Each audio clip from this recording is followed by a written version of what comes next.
Yeah, I mean, the secretary is, he went to Europe and he told the Europeans they needed to do their share in the first couple of weeks that he was there. And now he's in the Indo-Pacific, which is the main area of national security threat. And he's been to Hawaii to meet with the commander of Indo-PACOM, Admiral Papro, and they've talked about the real O plans, the operational plans that go into defending our interests in the Pacific.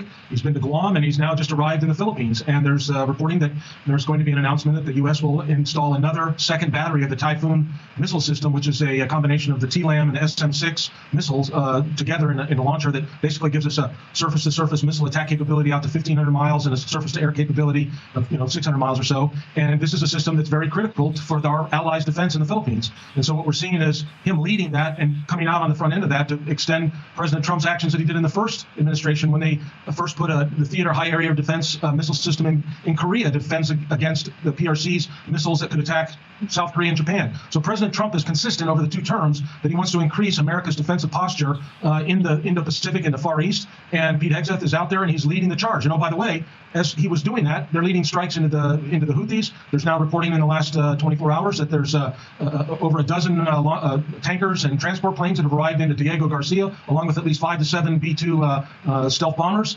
So there's a lot going on, and the Secretary of Defense is young, energetic. He's leading the troops from the front, and he's energizing recruiting, and he's energizing America's focus on, as you and I talk frequently, about the main thing. So he's in the main thing right now. He's in the theater, and he's reinforcing our alliances with Japan and Taiwan. He's going to he's in the Philippines now, but he'll go on to Japan to celebrate and remember the 80th anniversary of the Battle of Iwo Jima with our Japanese allies, who we fought 80 years ago. So these are very significant events, and he's representing us. And as you've been talking about, all this hubbub about the signal thing is just really very political, and it's very detrimental to America's national security, especially when no one died in the attacks from our carriers into the Yemen against the Houthis here 10 days ago, unlike what happened in August of 2021 when 13 Americans were killed with the feckless leadership from the previous administration.